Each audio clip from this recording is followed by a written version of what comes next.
Hi, I'm Jenny Sailing. I Instagram at The Happy Herban. Welcome to my front yard urban garden. You're watching The Urban Gardener, and I'm so excited to have you with us today.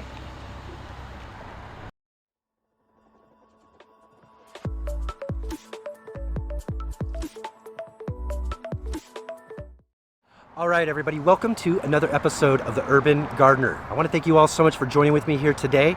If you haven't already, please get down below there, hit that subscribe button, follow along with more garden adventures as we keep growing here on The Urban Gardener. In fact, hit that bell notification so you can be notified of our upcoming episodes. Today, we're in Oakland, California, and we're getting a chance to meet up with one of my favorite Instagrammers, Jenny, at The Happy Herban. She's going to show us her really cool front yard urban garden here, and then we'll sit down, we'll talk to her a little bit about her gardening story.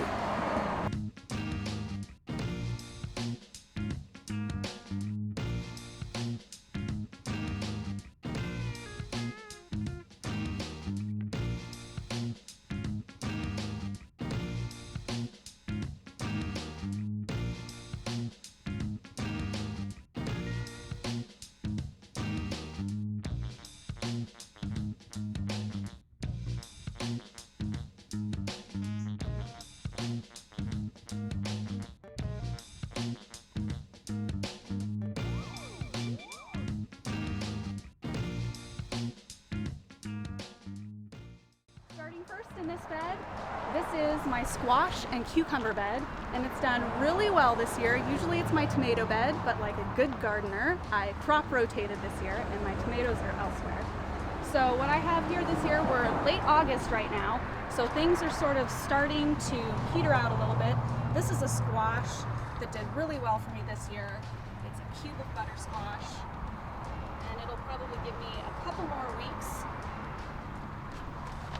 Cucumbers are really just starting to come in now. My favorite variety is the lemon cucumber. These are so good. They are prolific in my garden because they like a little bit of afternoon shade. So this is like the perfect snack right here. One nice surprise this year has been my cosmos. I love to interplant flowers with my vegetables. I think it's just a beautiful look. A lot of the times I do herbs or edible flowers, but sometimes you just want a nice cut flower or just something that's going to look really pretty in the garden, and cosmos are definitely that.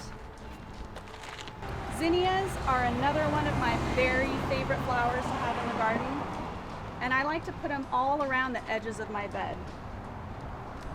They are fairly short-lived because they tend to succumb to powdery mildew, but I think it's worth it. So I have the cucumbers growing up this trellis here. I planted 6 different varieties of cucumber, and they have done really well together. I've been pretty aggressive at pruning to make sure that they all have good circulation.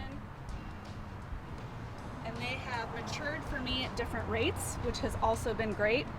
I had the little snacker cucumbers first. The lemon cubes have been going all summer long. And now I have some really fun long cucumbers coming in. These are Armenians.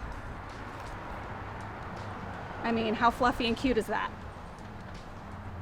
And then on the edges, I also have some tea basils and nasturtium. And my favorite basil, if you want to plant a basil next year, is this purple basil right here. This is wild magic basil. It smells like candy and it makes the perfect infused vinegar. And it's pink. So next door, we have my tomato bed. We have quite a cover here with redwood trees in the back of our property here in the front yard. And so tomatoes just do okay. But I've put them front and center where they will get the most sun exposure. And I have also, just like the cucumbers, been very aggressive at pruning and just left 2 main branches, 2 leaders on each tomato plant. I have 6, and they're just now in late August starting to ripen. I love to plant basil in the tomato bed. I have lettuces and kale as well. And marigolds, of course. This is my favorite marigold right here, the little gem. And marigolds are edible and they make great bitters.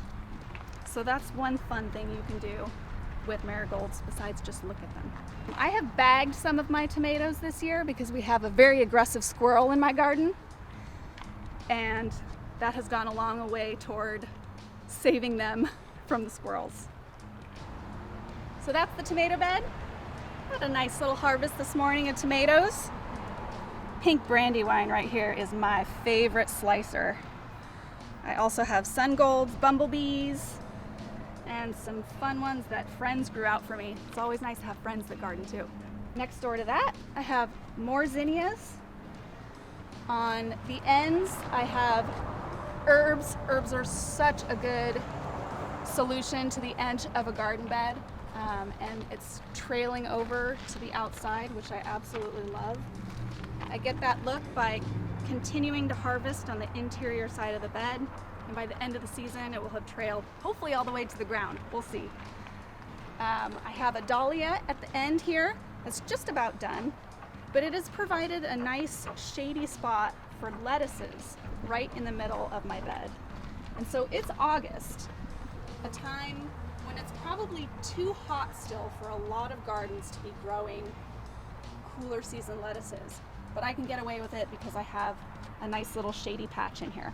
I have a tromboncino growing up this trellis, and this is just a fence board trellis that we erected, stripped down, and stapled together. So it'll probably just last a couple of seasons, but it's nice and sturdy, and it did a really good job for those tromboncinos. A couple more cucumbers because who doesn't love cucumbers? I also have some nasturtium and sunflowers on the corner. This is actually probably my biggest garden mistake this year, is planting sunflowers in my garden beds because it is our squirrel's favorite food. So I unveiled these just for you today, but they've had bags over them for the last couple of months, and they look a little funny. The bees are going nuts over them today because it's like, ah, food! But I use these little mesh bags that you can get for like produce, and it works great to protect your veggies, just like I do with my tomatoes. And then coming around to the back of the bed, this is a fairly shady area most of the time, so I plant lettuces back here, and celery has really done well for me this year back here. Fall is also a great time to start celery, and once you plant celery, you never have to plant it again because it reseeds really easily. So, but be warned, if you plant celery, it doesn't taste like the celery in the store. It is super strong. It's delicious, but it's definitely a flavor. So, good for juicing, maybe a little tough. We come on over this way and I'll show you the last couple of beds.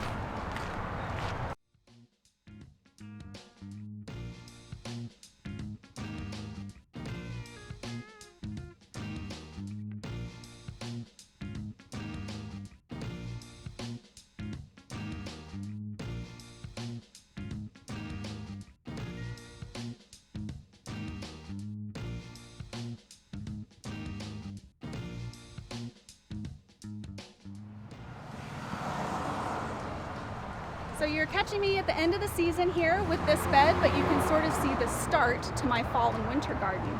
This area right here was all bush beans. I brought out some of my harvest for you to see. They really utilize the string trellis nicely. These are yin yang beans, the black and white. And these are borlato beans, a good Italian bean for soups. And I think they're beautiful and they're also delicious. So I will be pulling out this trellis soon and seeding probably a cover crop in here, maybe more carrots. I haven't decided yet. But I do have carrots started here, and you can see they're in their happy little rows that I will thin in probably a couple weeks or so. I also have an edge of bachelor buttons that are going to seed, and I'm going to let these guys start to look real raggedy so that I can save seeds from them and replant them for next spring. If you start bachelor buttons in the fall here, they get really tall for the next year. So I like to do that instead of planting in spring.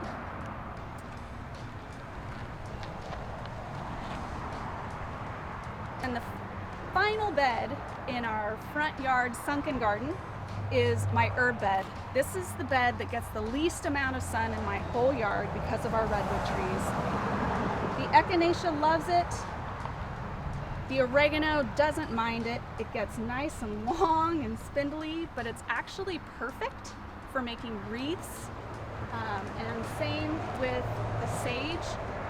Kind of gets really tall, but really nice to make like homemade crafts and stuff.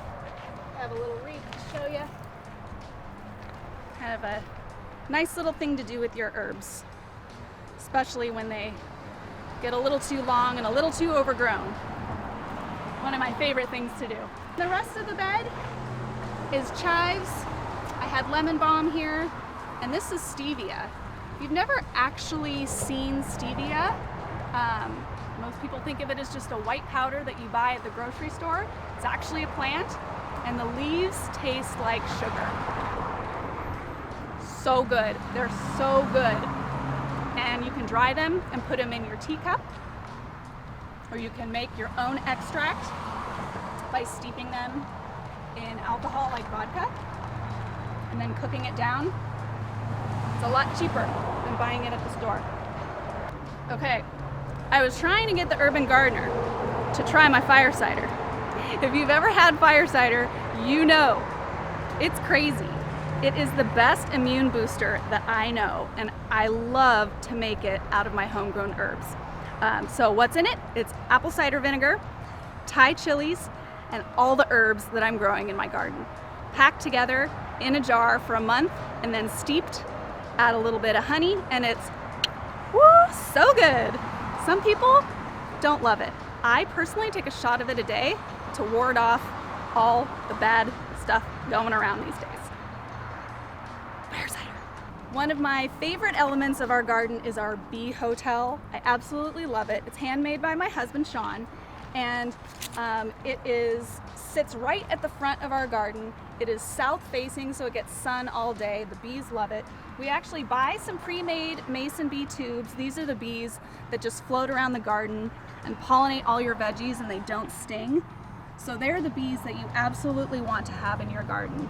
And we have it underplanted with some herbs and flowers, but mostly just dirt so that they can use that dirt.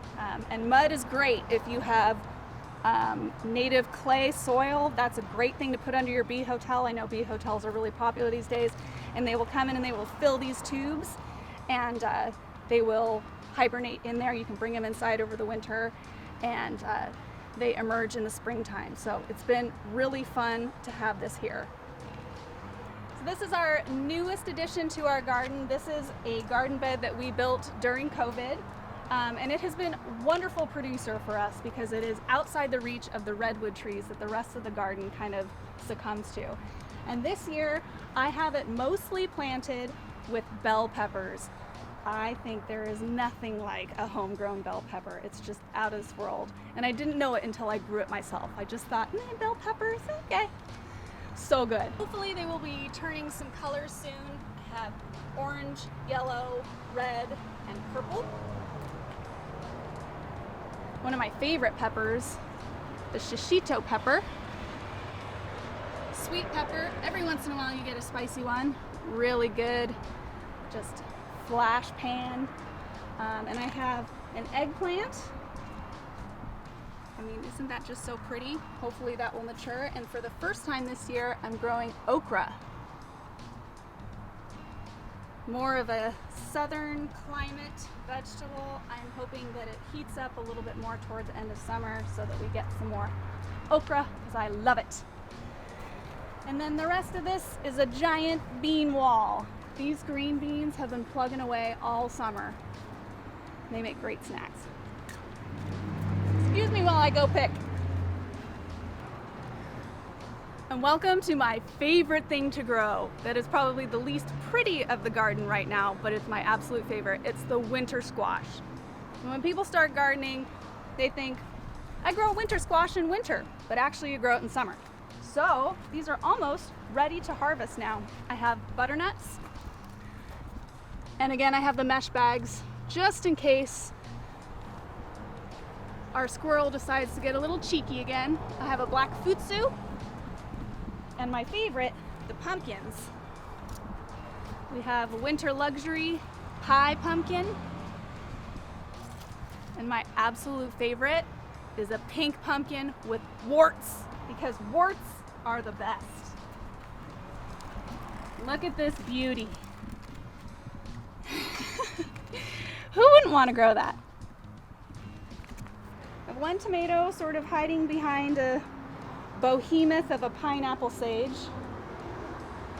It actually surprised me at how big it got this year, but we were just talking about how pineapple sage actually has the best edible flowers of all edible flowers. They really taste like pineapple. Delicious.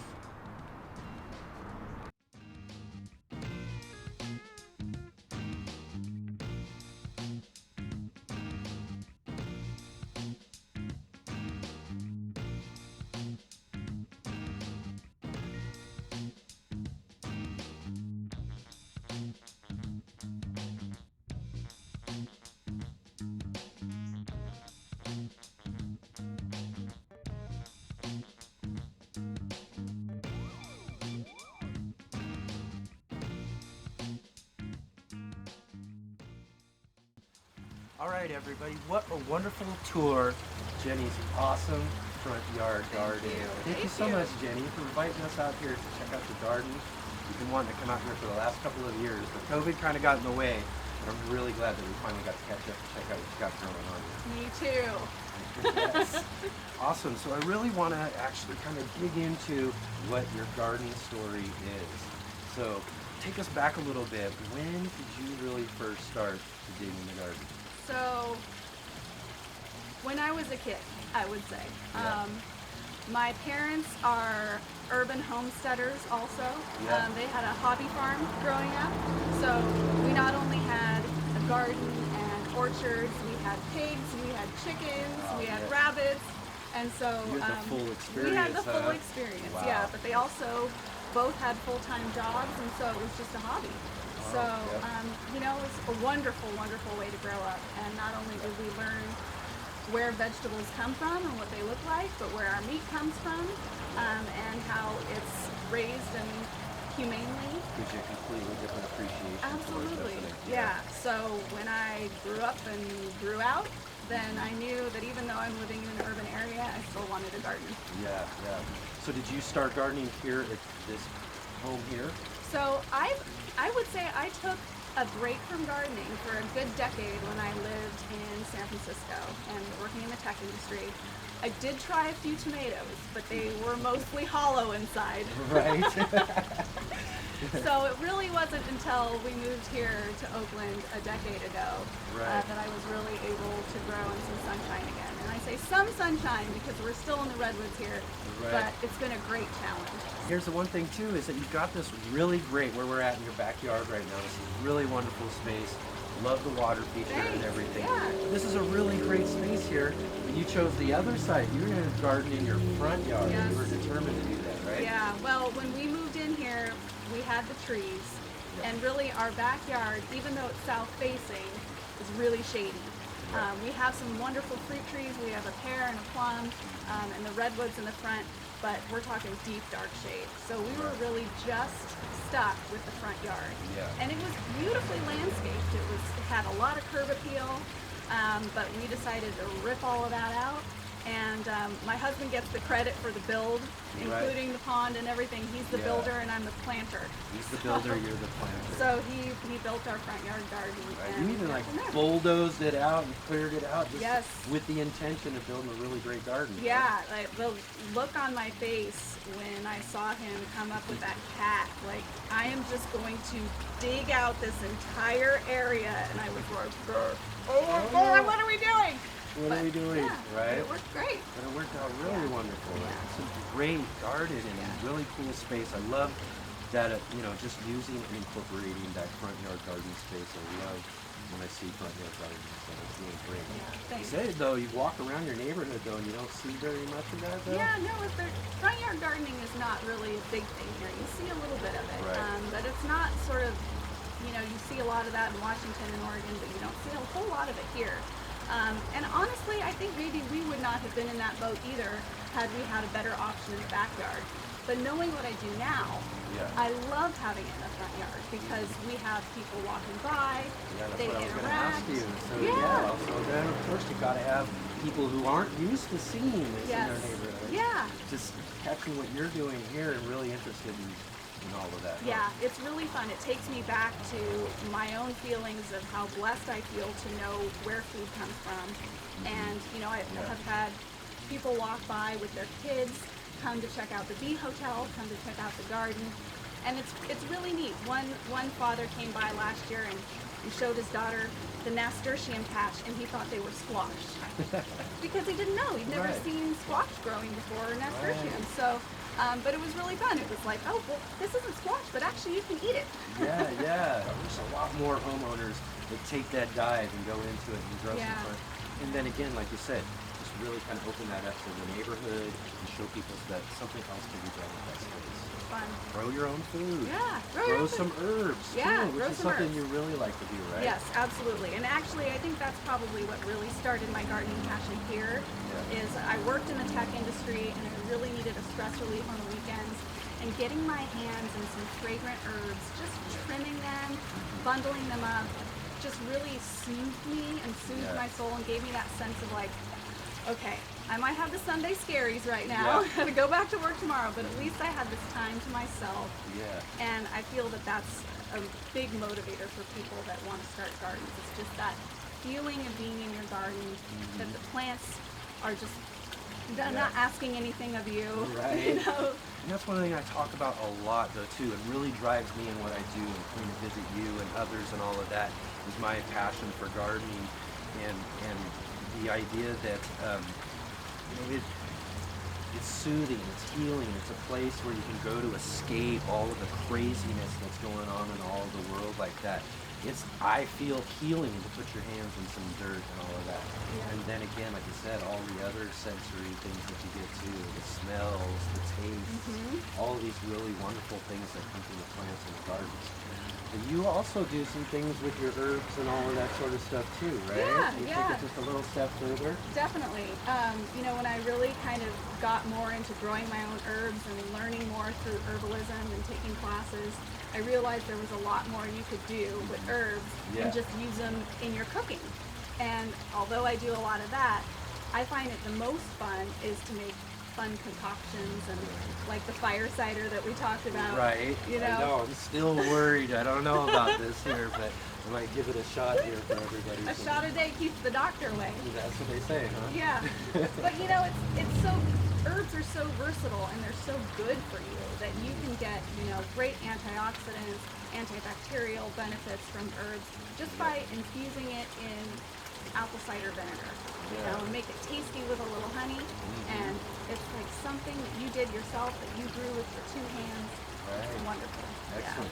So then you got all of this, you built up your garden, you got all these great herbs, you're figuring out how to make all of this sort of stuff, but then you decide you're going to put yourself on Instagram.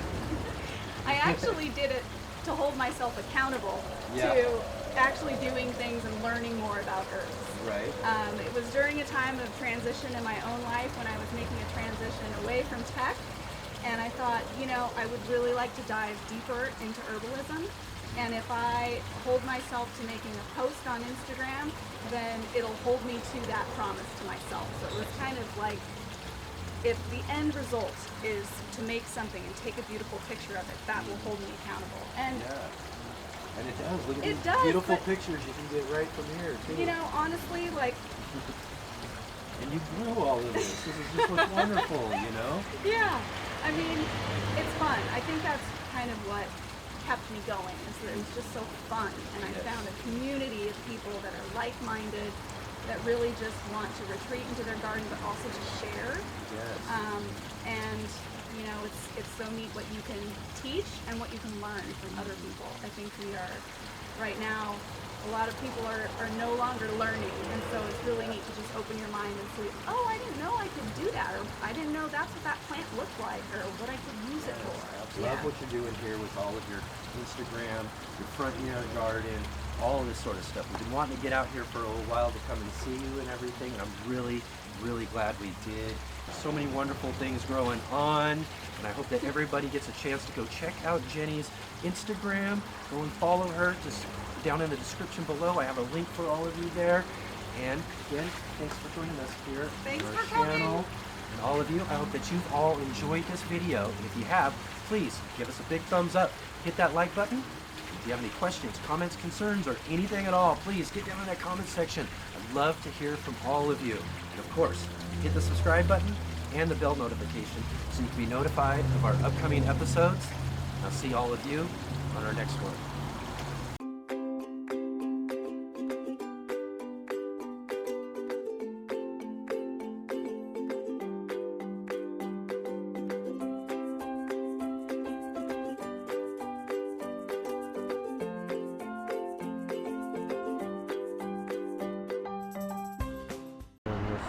The FedEx truck coming by, it's perfect urban gardening. Oh, no, it's yeah. urban garden. We'll let them get by. You kind of locked out for your I know, I was like, sorry. oh I'm no, I almost sat down they're on your so, on your um, rosemary there. Oh, that's okay, but I don't want you to trip and fall. I'm gonna talk and eat at the same time. I love it. Yep. There he is. Our garbage man, it's garbage day here. Subscribe to her page there on Instagram, and I'm gonna cut back. Zip one up, right? Awesome. Yeah.